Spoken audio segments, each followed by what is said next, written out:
এই সরকার হওয়ার পর 1 মাসের বেতনও দিতে পারি নাই। টাকা পয়সার লিগা পড়াইতে পারি না, কাউরে তো কইতেও পারি না যে আমি টাকা পয়সার লিগা আমার মায়েরে পড়াইতে পারি না। আতাসে পাওয়া আছে, পড়াইতে পারস না কে? আমার কর্ম তো ভাই একের অর্ধেকে নেমে আইছে, অর্ধেকের চেয়ে আরো কমে নেমে আইছে। আমি কিভাবে পড়াবো? সাধারণ জনগণ মইরা একবারে শেষ হয়ে যাইব, তাজা তাজাই রয়ে যাইব। আমগো মতন নিরীহ লোক যারা আছে এরা বাধ্য হয়ে টাকা ছাইরা দিতে হইব, আর নাইলে মনে করেন পথের ফকির। সংসার ছাইরা দিতে হইব, টাকা ছাইরা দিতে হইব। আগে বহুত ভালো আছিলাম, বহুত, তার কোনো বিকল্প নাই। আর এখন মানে কতটুকু খারাপ যে আছি আল্লাহ ছাড়া আর কেউই জানে না। এই যে এত কষ্ট বুকে লুকিয়ে তারপর রিস্কে চালাচ্ছেন, আমার সাথে কথা বলতে গিয়ে কান্না করে দিলেন, তাহলে এই কান্না করার কারণটা কি? কান্না করার কারণ একটাই ভাই, সংসারে শান্তি নাই। কালকে আমার সংসারে ঝগড়া হয়েছে। আমার যে বাড়ির মালিক হের বউ পৌঁছে আইছে, কইতাছে ঝগড়া করস, তোরা তো 2 বছর ধরে আইছিস, কোনোদিন ঝগড়া দিই নাই।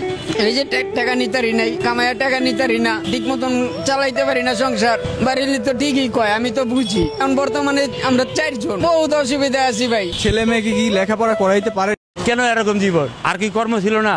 আমার হাত দিয়ে আমি 2টা ইলিশ মাছ আমার বাচ্চা ছেলে মেয়ের স্ত্রী পুত্রের জন্য আমি নিতে পারি নাই। শেখ হাসিনা দীর্ঘদিন থাইকেও ভালোই করছে, ভালোই চালাইছে। আমরা ভালো খাইছি, ভালো চলছি। 2,500 টাকা, 1,000 টাকা, 1,500 টাকা প্রতিদিন রুজি করছি। এখন তো আমি ইনকাম করতে পারি না। আমার মার জন্য 1 কেজি রুটি নিয়ে গেছি, আজকে এই যে সকাল থেকে পর্যন্ত না খাই রয়েছি। আমার রুজি হয় নাই, আমি খামো করতে গা। মা কি খাইছে ঘরে তা বলতে পারব না। এখন ছেলে পেলে বেতন দিতে পারি না, কাজকর্ম করতে পারি না, কাজকর্ম হয় না, খাইতে পারি না।